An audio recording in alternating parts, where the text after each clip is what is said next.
Dicen que cuando estás en la cima del mundo, la vista es espectacular. Lo que nadie te advierte es que, a esa altura, el aire es tan fino que a veces cuesta respirar. Y sobre todo, que no hay nadie más con quien compartir el paisaje.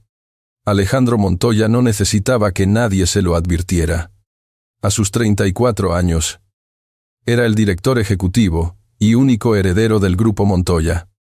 Un imperio de bienes raíces y cadenas hoteleras que dominaba el horizonte de la ciudad. Si mirabas por la inmensa cristalera de su ático un opulento penthouse de 800 metros cuadrados en el piso 60, prácticamente podías ver su firma tallada en los edificios de cristal y acero que se alzaban bajo sus pies. Él era, a todos los efectos, el rey absoluto de esta selva de cemento. Pero los reyes modernos no llevan coronas de oro, llevan trajes de 3 piezas hechos a medida en Savile Row que cuestan más que el salario anual de una familia promedio. Eran las 5:30 de la mañana. Como cada día de su vida adulta, Alejandro despertó 10 minutos antes de que sonara la alarma. Su reloj biológico estaba tan rigurosamente programado como sus algoritmos de inversión. Se levantó de una cama tamaño king, que parecía un desierto inmaculado de sábanas de seda italiana de 1000 hilos. Perfectamente blancas. Perfectamente frías. Solo el lado derecho de la cama presentaba ligeras arrugas. El lado izquierdo permanecía liso. Intacto. Como si esperara a un fantasma que hace mucho tiempo decidió no aparecer. Queridos oyentes, a veces la verdadera soledad no se siente al caminar por una calle vacía en la madrugada, sino al observar una cama demasiado grande para un solo cuerpo. Pero Alejandro jamás admitiría tal cosa. Caminó descalzo hacia el baño de la suite principal. El suelo de mármol negro irradiaba un calor suave, controlado por termostatos inteligentes que se anticipaban a sus pasos. Pero la atmósfera general del apartamento era gélida. Alejandro se paró frente al gran espejo de cuerpo entero. Sus ojos oscuros, casi negros, reflejaban la misma dureza implacable que empleaba en las salas de juntas, una mandíbula tensa, un rostro de ángulos marcados, esculpido por el estrés, la cafeína y la falta de sonrisas genuinas. En toda la inmensidad de su casa, no había una sola fotografía, ni retratos de familia, ni recuerdos de viajes espontáneos, ni un dibujo infantil pegado en la puerta de la nevera. Las paredes estaban adornadas con obras de arte abstracto que valían millones de dólares, elegidas minuciosamente por un decorador de interiores que Alejandro apenas recordaba haber saludado.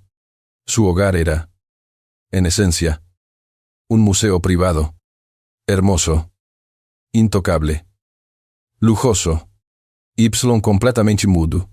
La rutina matutina avanzó como una maquinaria suiza recién aceitada.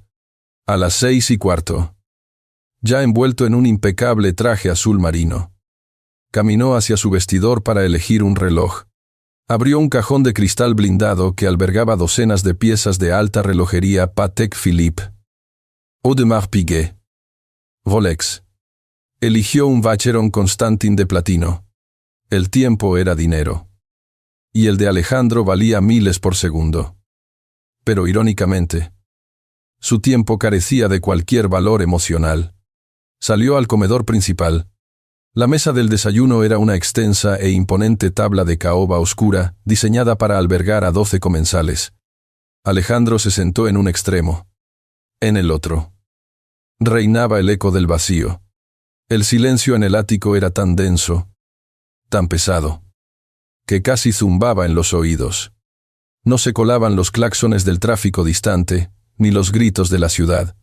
Los gruesos cristales a prueba de balas sellaban el mundo exterior de forma hermética. Doña Carmen, el ama de llaves, que llevaba 5 años trabajando para él, apareció desde la cocina. Caminaba con un cuidado extremo, casi de puntillas, como si pisara sobre una fina capa de hielo a punto de quebrarse. Colocó frente a él un plato de porcelana con una rebanada de pan tostado artesanal, una porción de salmón ahumado y una taza de espresso oscuro y humeante. «Buenos días». «Señor Montoya», murmuró Carmen, con la cabeza ligeramente inclinada, sin atreverse a mirarlo directamente a los ojos. Había aprendido rápidamente que el jefe no toleraba la familiaridad. «Buenos días», Carmen, respondió él, con un tono neutro y rasposo, sin levantar la vista de la tableta digital luminosa que ya tenía entre las manos. Esa fue toda la interacción humana que tendría en la mañana. No hubo un «¿Cómo descansó, señor?», ni un comentario trivial sobre el frío pronóstico del tiempo. A Alejandro le molestaba la charla sin propósito. Prefería el silencio productivo. Pero a veces, en mañanas grises como esta, el sonido de su propia cuchara de plata, tintineando contra la fina taza de porcelana, resonaba en la inmensa estancia con un eco metálico, agudo y extrañamente melancólico. Era un recordatorio innegable de que, a pesar de sus miles de empleados y los ceros interminables en su cuenta bancaria, siempre desayunaba solo. En la pantalla de su tableta, los reportes financieros del último trimestre requerían su atención. Sus largos dedos se deslizaban sobre el cristal, aprobando presupuestos millonarios y descartando proyectos enteros con la misma frialdad quirúrgica con la que alguien aparta una molestia. Abrió un correo prioritario de su vicepresidente de operaciones. El nuevo complejo hotelero en la zona sur no alcanza los márgenes proyectados para este trimestre. Sugiero un recorte inmediato. El despido del 20% del personal de mantenimiento y limpieza nos pondrá de nuevo en verde. Alejandro ni siquiera parpadeó. No sintió una punzada de duda. Suspiró levemente por la incompetencia de sus ejecutivos para prever la caída de ganancias. Tecleó una sola palabra: aprobado. Y pulsó enviar. Para él, en su fortaleza de cristal, las personas no eran seres de carne y hueso, eran cifras en una hoja de balance. Porcentajes de riesgo. Variables en un algoritmo de rentabilidad empresarial. El control absoluto era su religión. Nunca, ni por un segundo, se le cruzó por la mente preguntarse cómo ese recorte del 20% destruiría la vida de una madre soltera. O cómo dejaría sin calefacción a una familia en pleno invierno. Él vivía flotando en una burbuja de privilegios, muy por encima de las trincheras donde la gente común libraba la guerra diaria de llegar a fin de mes. Terminó su café de un trago. Le supo amargo y terroso. Exactamente, como le gustaba. Se limpió los labios con una servilleta de lino egipcio. La dobló con una precisión matemática y se puso de pie. Al salir del ático, no miró hacia atrás. Atrás quedaba el majestuoso y enorme sofá de cuero blanco, donde nadie se sentaba a reír viendo una mala película, la cava climatizada con hileras de vinos de cosechas legendarias que nadie descorchaba para celebrar que era un simple martes, y un espacio inmenso que tenía todo el lujo del mundo, pero que carecía del calor de un verdadero hogar. Bajó al garaje subterráneo en su ascensor privado. Roberto, su chofer de confianza, ya lo esperaba de pie, con la postura firme, junto a la puerta trasera abierta de un Bentley negro reluciente. Sin embargo, al acercarse, Alejandro levantó una mano, deteniéndolo. Hoy no. Roberto, conduciré yo. Toma la mañana libre. El chofer parpadeó, sorprendido, pero asintió rápidamente con obediencia ciega y le entregó las pesadas llaves. Hoy, Alejandro sentía una extraña, casi irracional, necesidad de estar al volante, de sentir la vibración del motor, de tener algo físico y real que controlar bajo sus manos. Tenía programada una visita de inspección sorpresa a uno de sus proyectos más ambiciosos, un rascacielos corporativo en fase final de construcción, en el corazón comercial de la ciudad. Le fascinaba aparecer como un fantasma sin previo aviso. Era su método favorito para ver las grietas en el sistema, para mantener a sus directores de obra sudando frío y asegurarse de que nadie se relajara en su presencia. Nadie podía engañarlo. Él lo veía todo. Se subió al coche y el poderoso motor de 12 cilindros rugió con un ronroneo profundo y elegante. Al salir a las calles, se integró en el caótico y ruidoso tráfico matutino. Desde su burbuja insonorizada y exquisitamente climatizada, Alejandro observaba la ciudad cobrar vida. Veía a través del cristal tintado a oficinistas corriendo con vasos de café barato de cartón, a madres con abrigos gastados tirando de las manos de niños somnolientos hacia las paradas de autobús, a personas comunes enfrentando con valentía un martes ordinario. Mientras esperaba en un semáforo en rojo, miró fijamente por el espejo retrovisor. Sus propios ojos fríos le devolvieron la mirada. Vio a un hombre joven que lo tenía absolutamente todo: el respeto absoluto de sus pares, el miedo reverencial de sus rivales, y el poder casi divino de cambiar el horizonte de la ciudad con un solo trazo de su pluma. En Flyslard. Sin embargo, en ese preciso instante, una presión sorda, casi asfixiante, se instaló en su pecho, un vacío abismal que siempre ignoraba, ahogándolo en horas interminables de trabajo y metas financieras inalcanzables. Suspiró. Apretó con fuerza el volante forrado en cuero cosido a mano y aceleró en cuanto la luz cambió a verde, dirigiéndose implacable hacia el enorme edificio en construcción que rasgaba las nubes a lo lejos. Alejandro Montoya estaba convencido de que controlaba cada aspecto y cada milímetro de su universo. Pero él aún no sabía que el destino tiene un sentido del humor maravillosamente retorcido y poético. A los hombres soberbios que se creen intocables, la vida no suele enviarles un rayo desde el cielo para derribarlos. A veces, simplement, les corta la electricidad. ¿Y qué sucede? Queridos oyentes, cuando un hombre que posee la ciudad entera descubre que no tiene ningún control sobre una caja de metal suspendida en el vacío, y mucho menos sobre un corazón que está a punto de latir por primera vez. Alejandro Montoya aparcó su Bentley a 2 manzanas del colosal edificio en construcción. Quería entrar sin previo aviso, sin la comitiva de aduladores que habitualmente le abría el paso.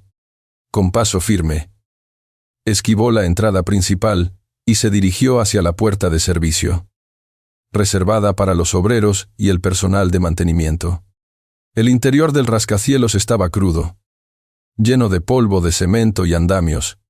Alejandro se ajustó la solapa de su chaqueta y caminó hacia el ascensor de carga, el único operativo a esas horas tempranas. Pulsó el botón. Las pesadas puertas metálicas se abrieron con un chirrido sordo. Entró, dispuesto a subir hasta el piso 40 para revisar unas instalaciones eléctricas que, según sus informes, estaban retrasadas. Justo cuando las puertas comenzaron a cerrarse, una figura pequeña entró corriendo, deslizándose por el estrecho hueco antes de que el metal se uniera por completo. Era una mujer. Llevaba un uniforme azul desgastado, de una talla más grande de lo que necesitaba, y cargaba una mochila de lona que parecía a punto de reventar. Olía a una extraña pero reconfortante mezcla de jabón de lavanda y productos de limpieza industriales. Estaba sin aliento. Se apoyó contra la pared del ascensor. Cerró los ojos por un segundo y dejó escapar un largo suspiro, sin apenas notar la presencia del hombre alto y de traje oscuro que estaba en la otra esquina. El ascensor comenzó a ascender con lentitud. Piso 10. Piso 15. Piso 20. Y entonces, ocurrió. Un estruendo metálico sacudió la cabina entera. Las luces fluorescentes parpadearon violentamente antes de morir por completo. El ascensor se detuvo con un tirón tan brusco que Alejandro tuvo que aferrarse a la barandilla para no caer. Los motores se apagaron. Y luego, el silencio. Una oscuridad absoluta, espesa y asfixiante. Se tragó el espacio. Alejandro, el hombre que controlaba los destinos de miles, frunció el ceño en la penumbra.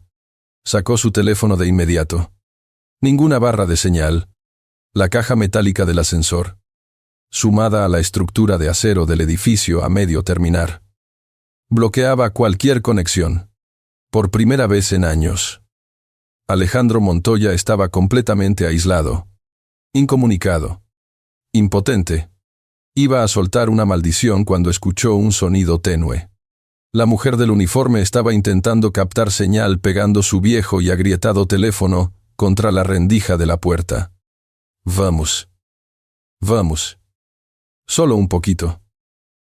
Susurró ella, con una voz que temblaba ligeramente.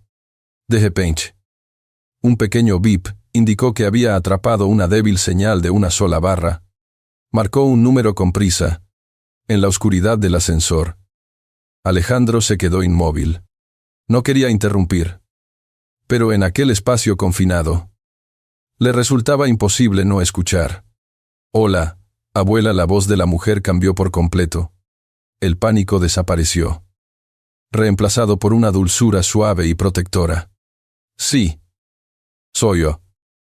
Isabella. Estoy en el trabajo. Solo llamaba para saber si Sofía ya se despertó. Hubo una pausa. Alejandro imaginó la voz al otro lado de la línea. Pásamela un segundo. Por favor. Hola. Mi amor. Princesa. ¿Cómo están esos pulmones hoy? ¿Te tomaste el jarabe? Isabella hizo una pausa. Y su respiración se entrecortó levemente, aunque intentó disimularlo. Ya sé que sabe feo, mi vida, pero te ayudará a respirar mejor. Prométeme que te quedarás bajo las mantas. Hará mucho frío hoy. Te quiero. Mi niña. Pásame a la bisabuela otra vez. Alejandro. En su rincón oscuro, sintió que algo extraño tiraba de su pecho. Había firmado la compra de hospitales enteros, pero jamás había escuchado tanta angustia contenida por un simple frasco de medicina. Abuela. Escúchame, continuó Isabella, bajando el tono, casi en un susurro. No te preocupes por el dinero del gas para el calentador. El supervisor me adelantó un bono hoy. Sí. De verdad. Esta noche, cuando regrese, compraré los cartuchos. Mantengan las ventanas cerradas. Todo está bien. De acuerdo. Todo está perfecto. Las quiero. La llamada se cortó. El viejo teléfono perdió la señal por completo, y la pantalla se apagó, devolviéndolos a la oscuridad total. Alejandro esperaba que ella guardara el teléfono y maldijera por estar atrapada. En su lugar, escuchó el sonido de la lona de la mochila resbalando por el metal de la pared, seguido del susurro de la tela del uniforme de Isabella mientras se deslizaba hasta sentarse en el suelo frío del ascensor. Y entonces, llegó el sonido que perforaría la armadura del CEO más frío de la ciudad. Un sollozo, pequeño, ahogado, casi inaudible. Isabella se había tapado la boca con las manos para ahogar el llanto, pero la desesperación se filtraba en el aire oscuro. No había ningún bono. No había dinero extra. Estaba agotada, aterrada y sola, sosteniendo el peso del mundo sobre sus hombros para que su familia no pasara frío. Alejandro dejó de respirar. En su ático de 800 metros cuadrados, la tristeza era un concepto filosófico. Aquí, en esta caja de metal oxidada, la tristeza era real, cruda y olía a lavanda. Era el sonido de la dignidad, rompiéndose en silencio para no molestar a nadie.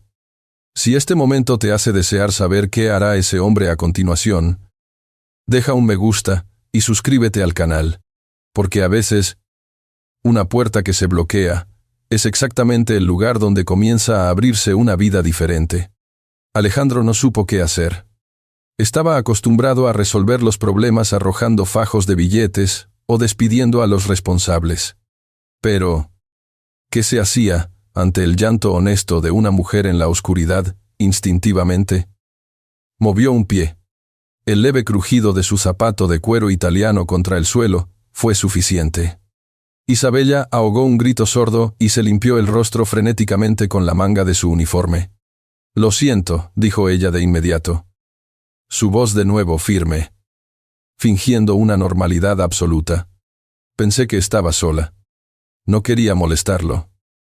Señor. Alejandro sintió una punzada de culpa. No es ninguna molestia, respondió él. Su voz grave, profunda y sorprendentemente suave, resonando en el pequeño espacio. ¿Te encuentras bien?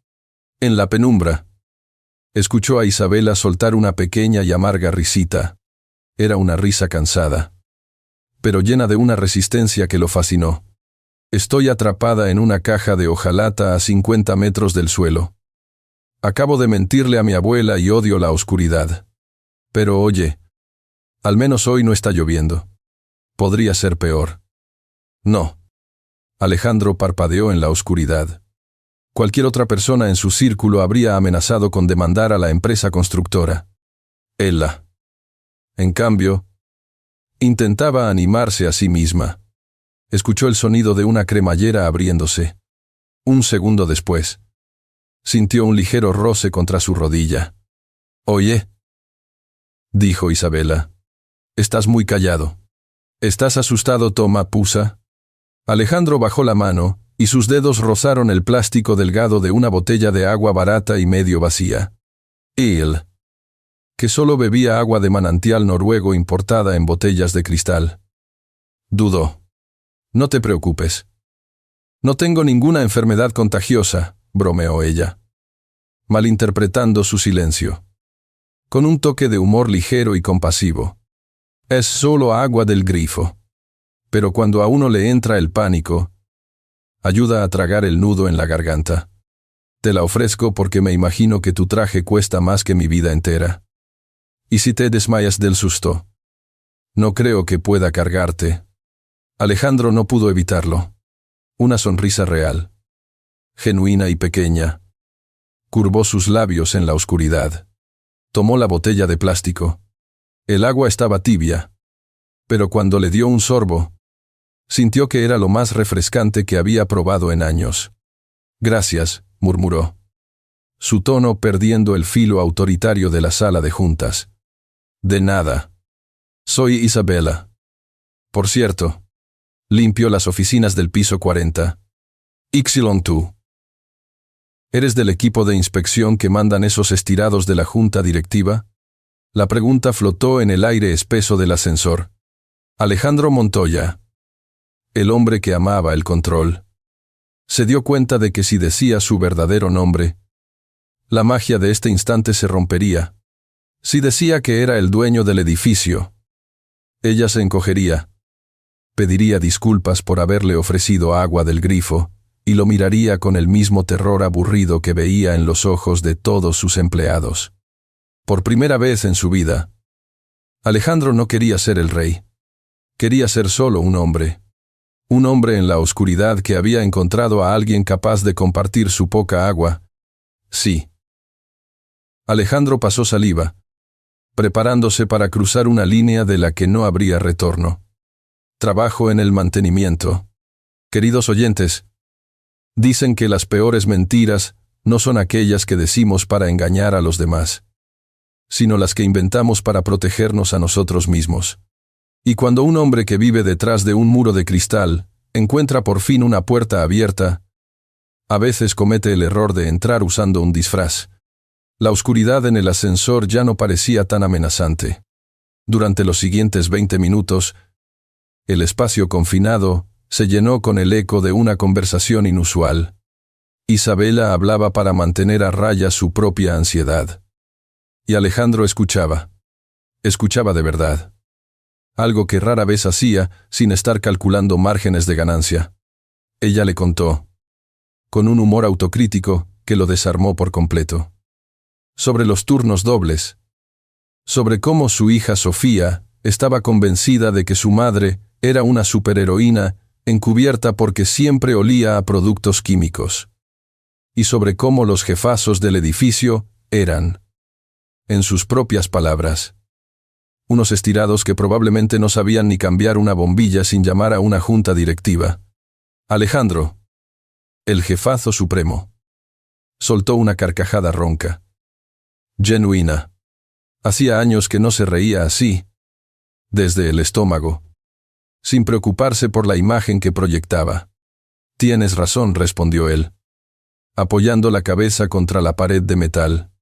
Los de arriba. A veces, no tienen idea de lo que pasa abajo. Estaba a punto de preguntarle más sobre la pequeña Sofía, cuando un fuerte zumbido metálico interrumpió la magia. Los motores del ascensor rugieron volviendo a la vida. Un segundo después, los tubos fluorescentes del techo parpadearon violentamente, y la cabina se inundó de una luz blanca, cruda y cegadora. Alejandro parpadeó, entrecerrando los ojos mientras se acostumbraba al resplandor. Y entonces, por fin, la vio claramente. Isabela no era una mujer que detuviera el tráfico con el glamour artificial que él solía ver en las galas benéficas. Llevaba el cabello castaño recogido en un moño desordenado, del que escapaban algunos mechones rebeldes. Tenía una mancha grisácea de polvo en la mejilla izquierda, y ojeras marcadas bajo unos ojos de un color avellana profundo, limpios y asombrosamente vivos. No había maquillaje. No había joyas. Solo había dignidad. Una fuerza tranquila y una belleza tan natural y terrenal que a Alejandro le cortó la respiración. Ella también lo estaba mirando. Y su expresión pasó del alivio a la confusión. Sus ojos recorrieron los zapatos Oxford de cuero italiano, el pantalón de corte perfecto y la chaqueta del traje, a medida que costaba más que el alquiler anual del apartamento de ella. Isabela frunció el ceño, ladeando un poco la cabeza. Para ser de mantenimiento. «Vistes demasiado bien», comentó ella, con una mezcla de sospecha y diversión, cruzándose de brazos. ¿O es que ahora pagan a los técnicos lo suficiente para comprar en Savile Row? El corazón de Alejandro dio un vuelco. El pánico, una emoción que creía extinta en su sistema nervioso, lo asaltó. Si le decía la verdad ahora, si pronunciaba el apellido Montoya, la sonrisa de ella desaparecería. Se pondría pálida. Bajaría la mirada. Se disculparía por haber hablado mal de los jefazos y se encogería en su rincón, construyendo un muro invisible pero impenetrable entre los dos. Él volvería a ser el rey intocable. Uella, la empleada asustada. Y Alejandro, por primera vez en su vida adulta, no quería estar solo en la cima.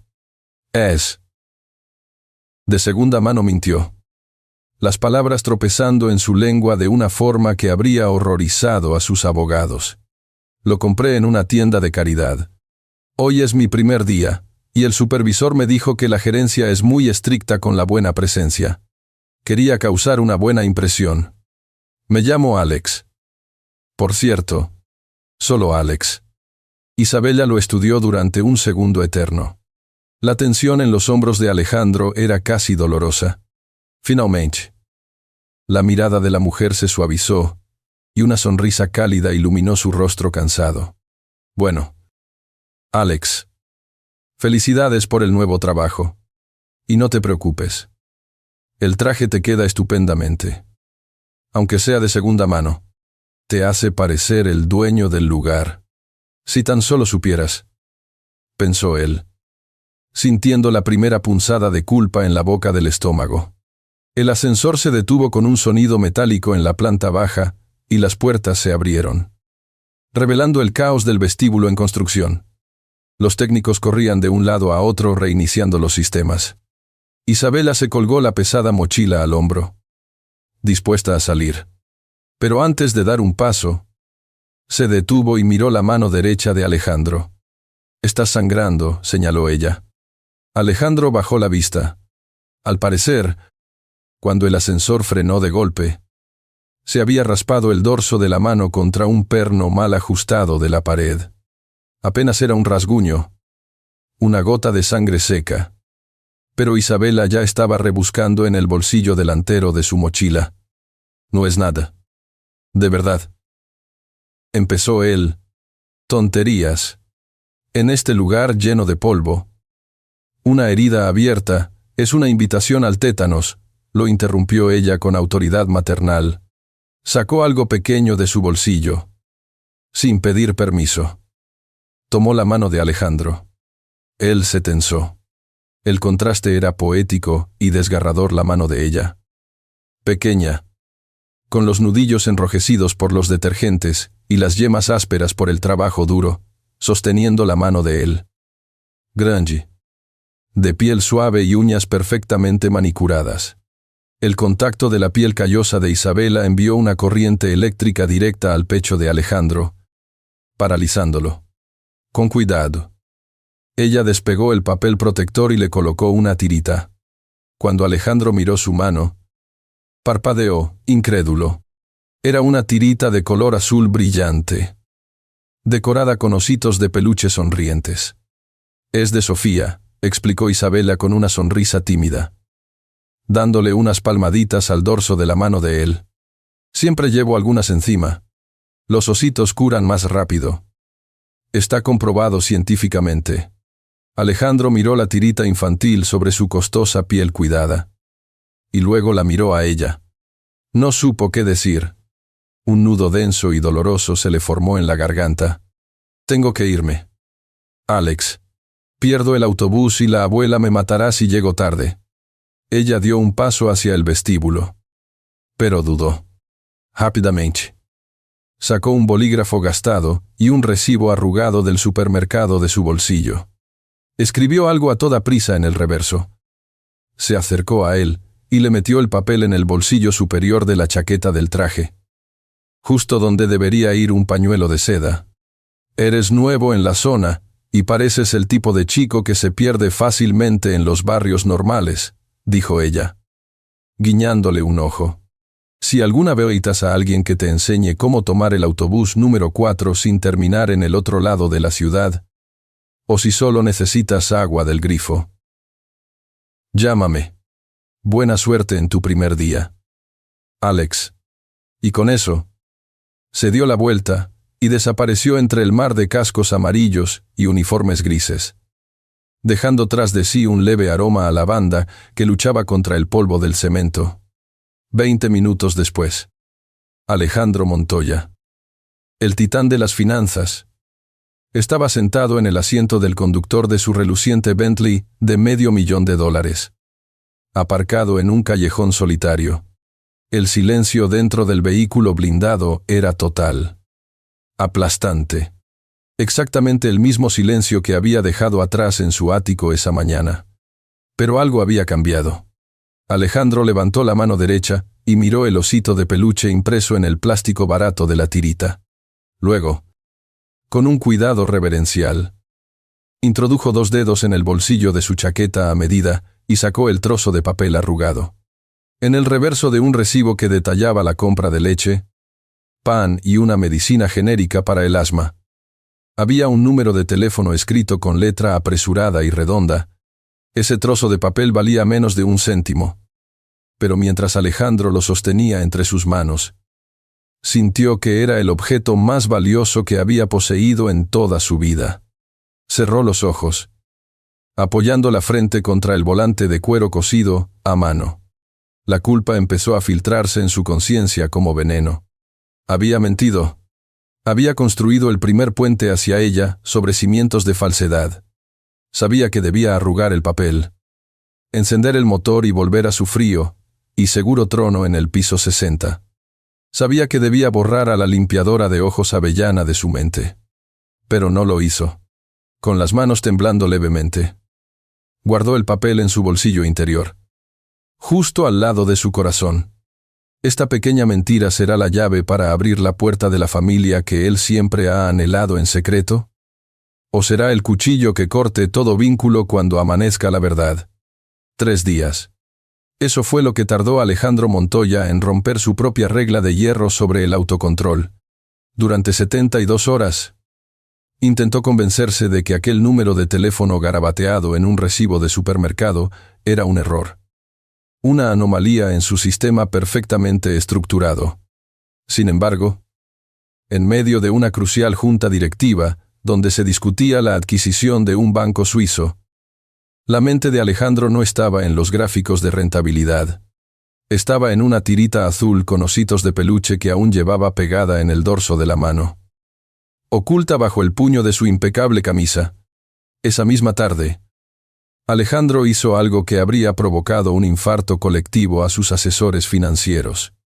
Dejó su Bentley en el garaje. Se puso unos vaqueros sin marca que aún así costaban $800. Un suéter negro de lana. Y tomó un taxi hacia los suburbios de la ciudad. En el asiento trasero del taxi descansaba una caja de cartón. Dentro había un radiador eléctrico de última generación.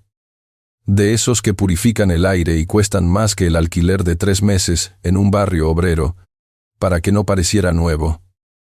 Alejandro había pasado media hora en su ático frotando la elegante carcasa del aparato con un poco de tierra de sus macetas de orquídeas y rayando el manual de instrucciones. El taxi lo dejó en una calle estrecha, donde el olor a comida casera y el ruido de los niños jugando a la pelota llenaban el aire. Alejandro caminó hacia el edificio de ladrillo visto, sintiéndose como un alienígena recién aterrizado. Su corazón, que normalmente latía al ritmo pausado de quien domina el mundo, ahora martilleaba contra sus costillas con la torpeza de un adolescente. Llamó a la puerta del apartamento 3B. Unos pasos menudos se acercaron. La puerta se abrió con un chirrido, revelando a una niña de unos 7 años con 2 trenzas oscuras, una bufanda de lana envuelta 3 veces alrededor del cuello y una mirada increíblemente perspicaz. Era una copia en miniatura de Isabella, pero con una actitud mucho más desafiante. «Tú no eres el del gas», sentenció la niña, escaneándolo de arriba a abajo. No. Soy Alex. Trabajo con tu madre. ¿Está ella?» Antes de que la niña pudiera interrogarlo más, Isabella apareció desde la cocina, secándose las manos con un trapo a cuadros. Llevaba unos pantalones de chándal grises y un suéter viejo. Alferlú. Sus ojos avellanas se abrieron de par en par, iluminándose con una mezcla de sorpresa y una alegría que no pudo ocultar. «Alex, ¿qué haces aquí? ¿Cómo Faura? Me dijiste que si necesitaba indicaciones». Alejandro se aclaró la garganta, sintiéndose repentinamente torpe. «Y el otro día en el ascensor mencionaste que la ventana de tu sala no cerraba bien y que entraba el frío. El supervisor iba a tirar este calentador del almacén porque tiene unos rayones. Pensé que tal vez a Sofía le vendría bien». Isabella miró el sofisticado aparato. Luego lo miró a él. La incredulidad luchaba con la gratitud en su rostro. «Alex, eso parece muy caro. No puedo aceptarlo. Seguro que podrías venderlo y... es basura corporativa». Isabella mintió él con una convicción asombrosa, empujando la caja hacia adentro. «Si no lo quieres, lo dejaré en la acera. Además, traje cinta aislante. Déjame ver esa ventana». En menos de 10 minutos, el CEO del grupo Montoya se encontraba de rodillas en el suelo de linóleo rayado, peleando con el marco de aluminio de una ventana vieja, acostumbrado a mover millones con un clic. Ahora sudaba frío, intentando pegar una tira de espuma aislante sin que se le pegara a los dedos. Sofía, sentada en el suelo a su lado con las piernas cruzadas, observaba cada uno de sus movimientos con la intensidad de un auditor fiscal. «Eres muy torpe para ser de mantenimiento», tío Alex, comentó la niña, sin un ápice de filtro. Alejandro, que acababa de golpearse el nudillo contra el cristal, soltó un bufido que era mitad dolor y mitad risa. «Es que soy el técnico en jefe. Yo solo superviso. Casi nunca uso mis manos». «Se nota», respondió Sofía, encogiéndose de hombros. «Mami dice que los jefes no sirven para hacer el trabajo real».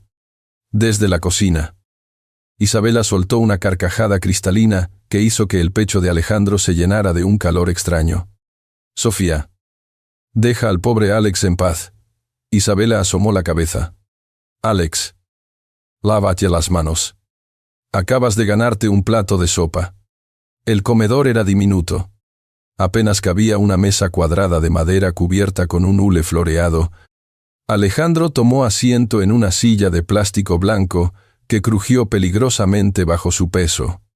En su ático, cenaba en una mesa de caoba de 3 metros con cubiertos de plata pura. Aquí, frente a él, había un cuenco de cerámica desparejado y una cuchara de metal con el borde ligeramente mellado. Junto a él se sentó doña Rosa, la abuela de Isabela. Una mujer de rostro surcado por los años y ojos amables nublados por las cataratas. Isabela sirvió la cena, una sencilla pero espesa sopa de frijoles que desprendía un aroma a comino y a hogar que ninguna cocina con estrella Michelin podría replicar. Alejandro tomó la cuchara mellada con cuidado. Se llevó la primera cucharada a la boca y cerró los ojos. Estaba deliciosa, no por los ingredientes, sino porque estaba hecha con una calidez que él no había saboreado en décadas. Mientras comían, el contraste entre su mundo real y esta mesa comenzó a generar chispas cómicas. «Y dime», muchacho, preguntó doña Rosa, acercándose para verlo mejor. «El trabajo en el edificio es muy duro, te veo muy pálido. Deberías comer más. Estás en los huesos». «Oh, no se preocupe, señora. En realidad, paso mucho tiempo en una oficina». Revisando planos, improvisó Alejandro, sintiendo el sudor frío de la mentira recorriendo su nuca. Sofía, que había estado masticando un trozo de pan en silencio, de repente dejó de comer. Se inclinó sobre la mesa. Agarró la mano izquierda de Alejandro y la examinó como si fuera una pieza de museo. «Tío, Alex», dijo la niña, frunciendo el ceño. «¿Por qué tus manos son tan suaves?» «Las manos de mi mamá están siempre ásperas por los productos de limpieza. Y las del señor González, el carpintero, están llenas de callos. Pero las tuyas parecen manos de princesa. ¿Eres un perezoso?»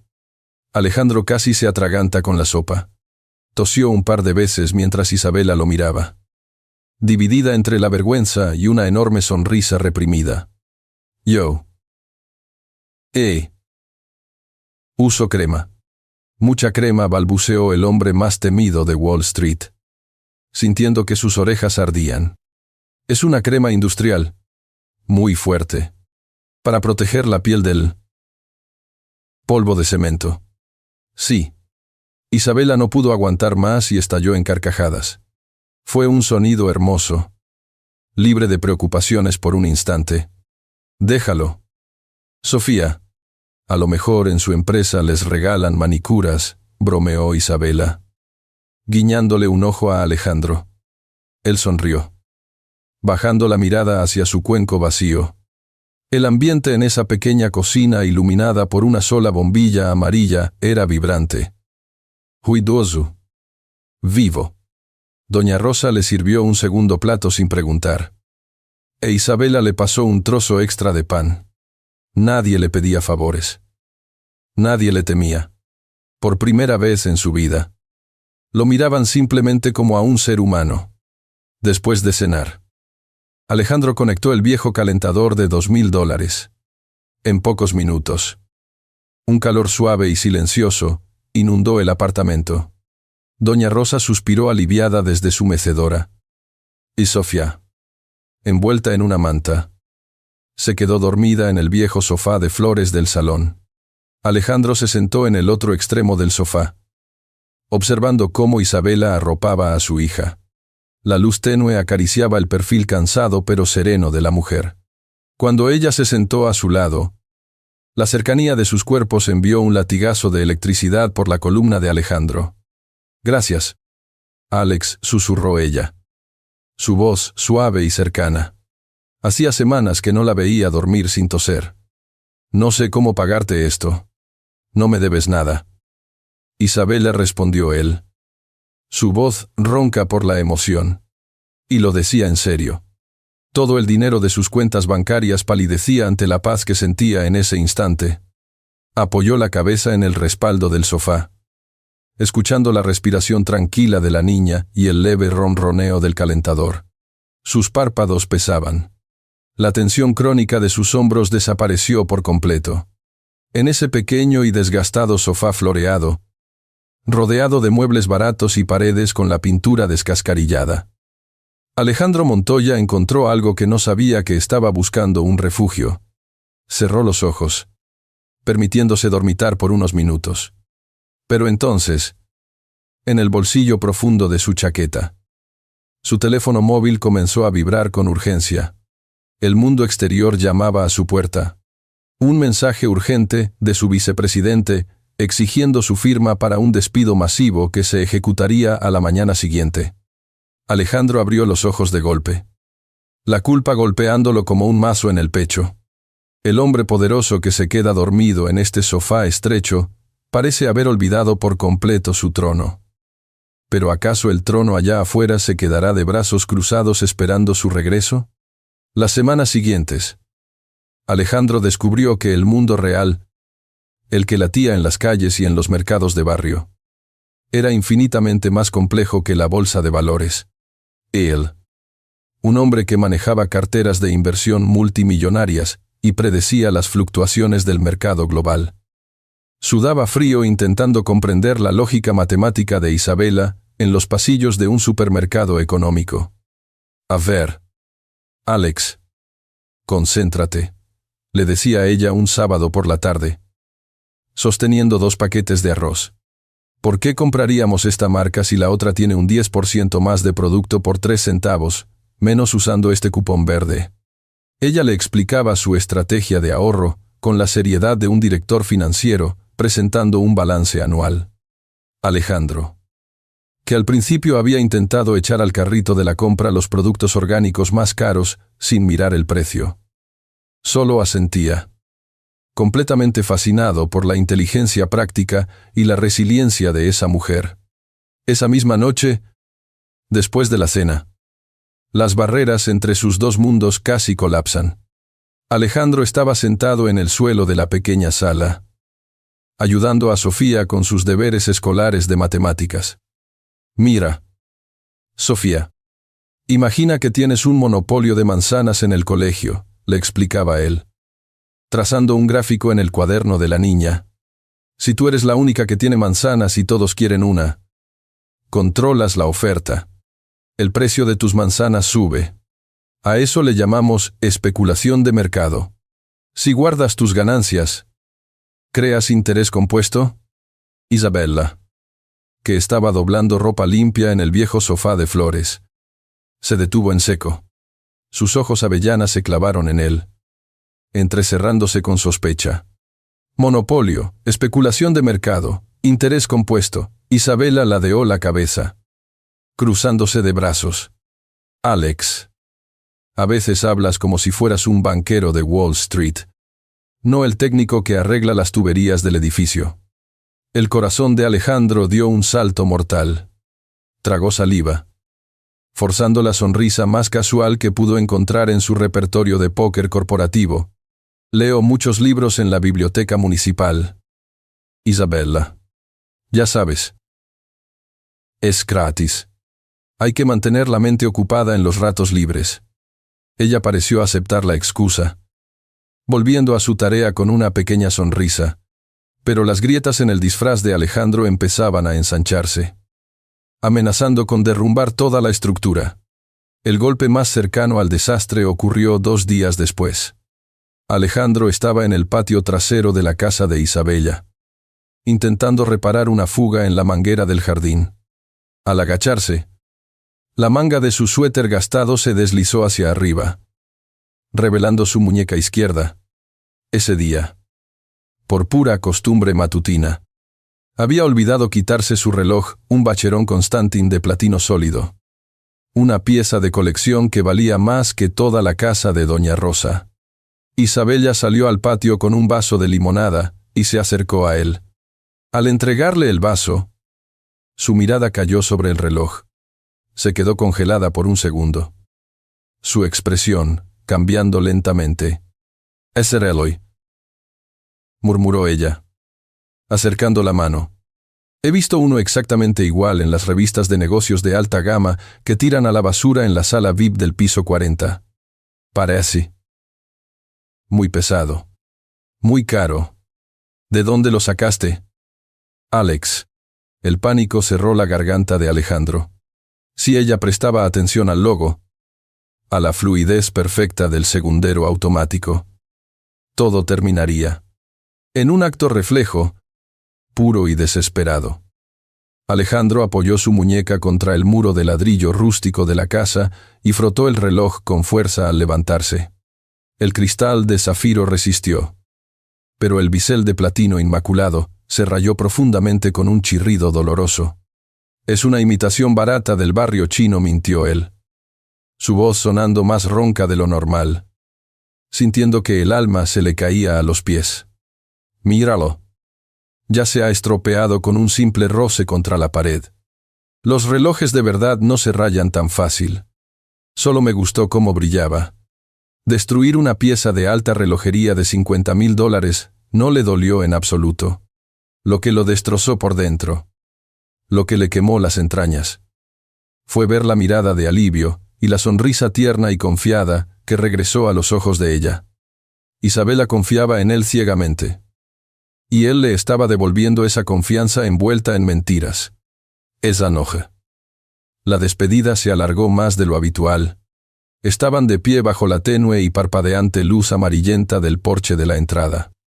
El aire frío de la madrugada les empañaba el aliento en pequeñas nubes blancas.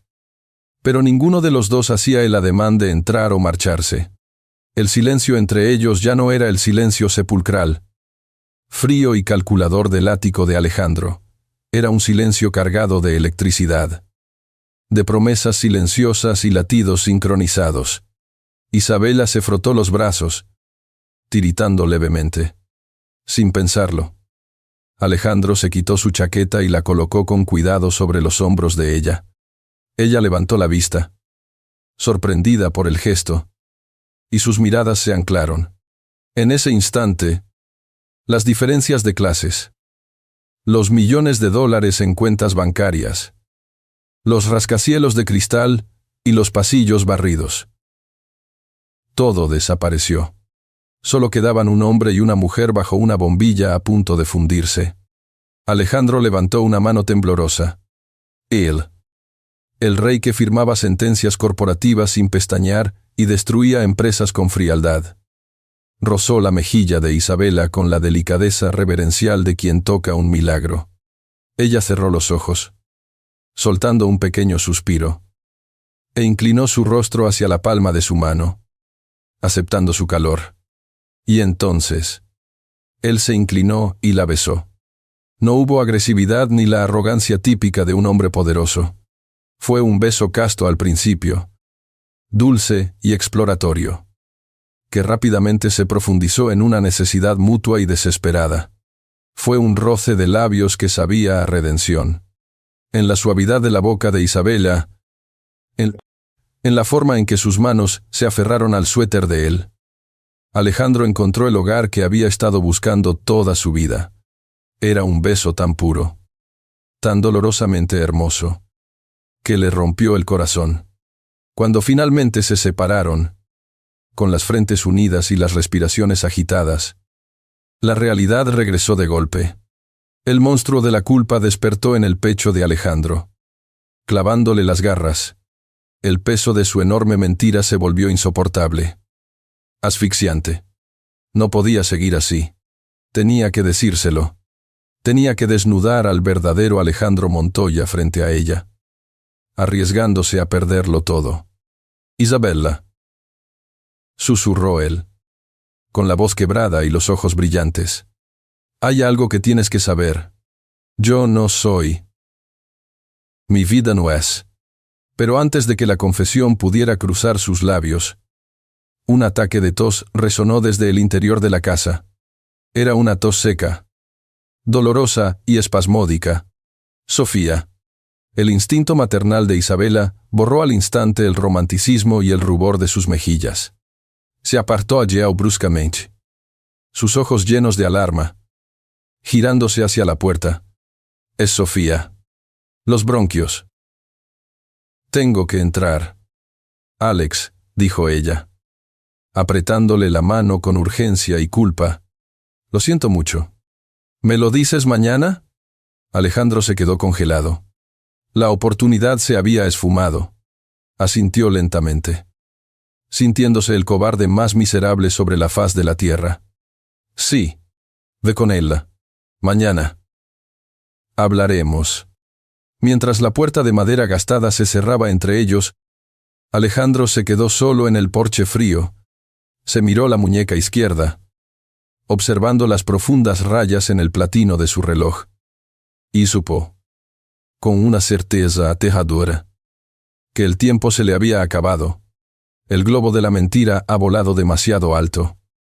Y cuanto más alto sube, más devastadora es la caída al estallar.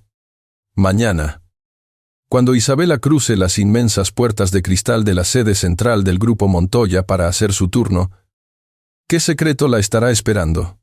La mañana siguiente comenzó con una puntualidad implacable.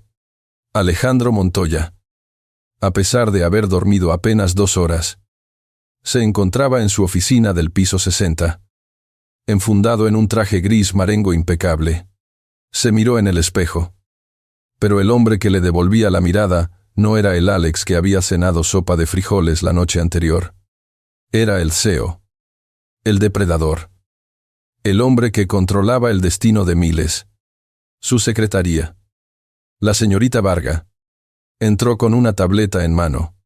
Señor Montoya, el equipo de mantenimiento de la planta baja tiene programada la limpieza profunda de las oficinas ejecutivas esta mañana a las 9. ¿Desea posponerla? Alejandro sintió que un escalofrío le recorría la espalda. A las 9. Faltaban apenas 15 minutos. No respondió él, con la voz más firme que pudo reunir. Que sigan con su horario. Caminó hacia el ventanal, observando cómo la ciudad se despertaba bajo una capa de niebla gris. Tenía que decirle la verdad.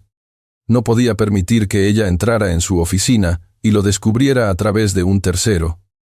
O peor aún, a través de una humillación pública. Iba a esperar a que ella terminara. La llamaría a solas y... ¿Qué le diría? Hola. Soy el hombre que te besó en el porche. Pero también soy el responsable de los despidos masivos que mantienen tu edificio en la miseria. La tragedia de su propia existencia le pareció, por primera vez, una comedia de errores de mal gusto. A las 9 en punto. La puerta doble de su oficina se abrió. El sonido de un carrito de limpieza rodando sobre la alfombra de diseño interrumpió el silencio sepulcral de la sala. Alejandro no se dio la vuelta de inmediato. Se quedó frente al cristal, con las manos entrelazadas a la espalda, tratando de dominar el caos de su pulso. Buenos días, dijo él, sin mirar. Comience por la zona de conferencias. Hubo un silencio extraño, pesado, que se prolongó un segundo. Luego, 2. Luego, 10. Alejandro, sintiendo un vacío en el estómago, giró sobre sus talones. Isabella estaba allí. Llevaba su uniforme azul, con el cabello recogido en la misma trenza desordenada. Su carrito de limpieza estaba a medio camino dentro del despacho. Pero no estaba mirando las papeleras ni el polvo. Estaba mirando el gran retrato al óleo de Alejandro que presidía la pared principal. Y luego, con una lentitud aterradora, su mirada bajó hacia el hombre que estaba frente a ella. La bandeja con los productos de limpieza resbaló de sus manos y cayó al suelo con un estrépito metálico que hizo eco en todo el piso. El líquido limpiador se derramó, formando un charco transparente sobre la alfombra persa. Isabella no gritó. No lloró. Su rostro, que Alejandro había visto iluminarse con alegría y calidez, se transformó en una máscara de piedra, pálida y carente de cualquier expresión humana. La luz en sus ojos avellanas se apagó, reemplazada por una confusión que rápidamente se convirtió en un horror helado. «Alex», susurró ella. Su voz sonó como un cristal rompiéndose. «Tú eres».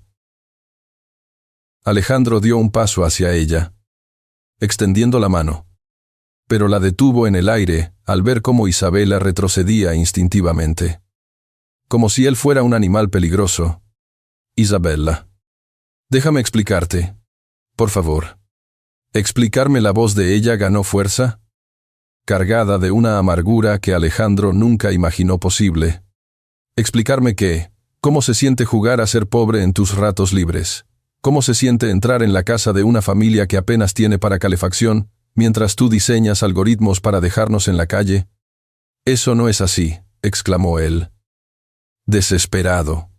Yo no sabía que eras tú, no sabía nada de eso. Eso es peor, gritó ella. Sus ojos empezando a brillar con lágrimas de pura rabia. La ignorancia es un privilegio. Alejandro, tú podías entrar y salir de mi vida. Jugar al trabajador humilde y luego volver a este palacio de cristal. Yo no tengo ese lujo. Yo soy mi vida. Isabela se agachó rápidamente para recoger sus cosas, sus dedos temblando de forma violenta. Isabella. Espera. Te quiero, dijo él. Ignorando todo protocolo. Ignorando su orgullo. Ignorando su propia identidad. Lo que pasó en el porche fue real. Todo lo que sentí fue real. Ella se detuvo. Permaneció de espaldas a él, con los hombros contraídos. Se giró lentamente, mirándolo no como a un hombre, sino como a un extraño que nunca antes había visto. El hombre que baisait en elle porchera Alex. Un hombre que se ensuciaba las manos. Que me ayudaba. Que me escuchaba, dijo ella, con una calma devastadora. Ese hombre no existe. Nunca existió. Solo eras tú. Escondido detrás de una mentira. Riéndote de lo fácil que era engañarme. No me reía. Nunca me reí de ti. La voz de Alejandro se quebró. Pero ella ya estaba caminando hacia la puerta. No vuelvas a buscarme, dijo Isabela, deteniéndose justo antes de cruzar el umbral. No vuelvas a mi casa. No vuelvas a hablarme. Mi hija tiene fiebre y mi abuela depende de que yo llegue a casa sana y salva. Lo último que necesitamos es a un depredador acechando nuestra puerta. Isabella. Por favor. Escucha. La limpieza ha terminado.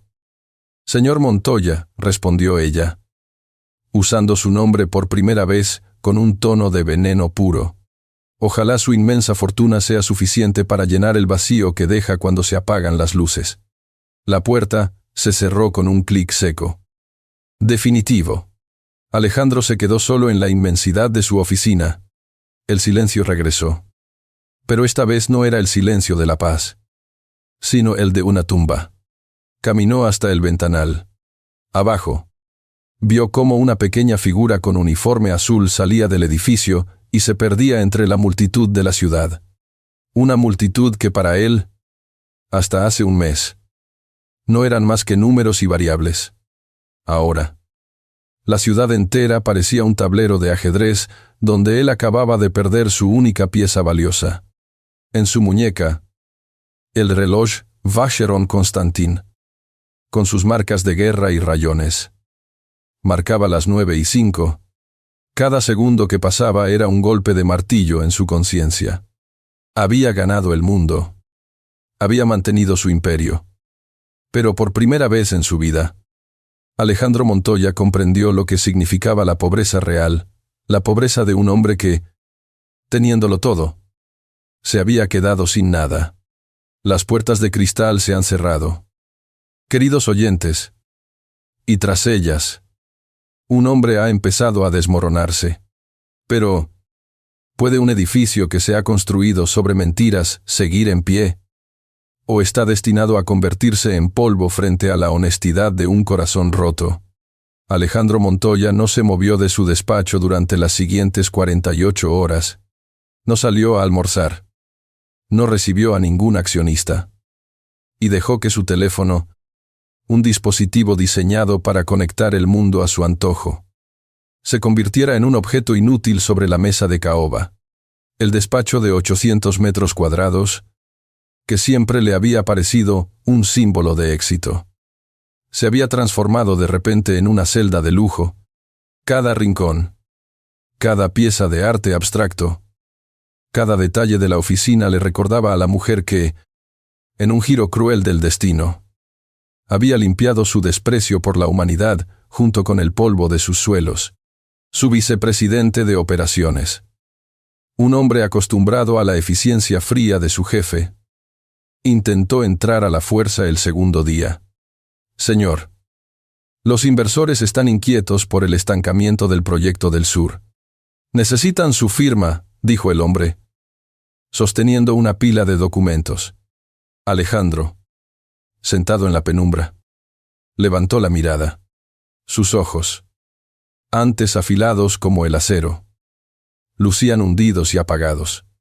Cancele el proyecto del sur, dijo Alejandro con una voz tan gélida que el vicepresidente retrocedió un paso. Perdón, señor. Eso significaría pérdidas de cientos de millones. He dicho que lo cancele. Y despida a la firma de consultoría que recomendó los recortes en el personal de mantenimiento. Quiero una auditoría completa sobre los contratos de todos los empleados de servicios. Si encuentro que alguien ha sido tratado injustamente bajo mi mando, habrá consecuencias graves. El vicepresidente salió del despacho murmurando sobre un posible colapso nervioso.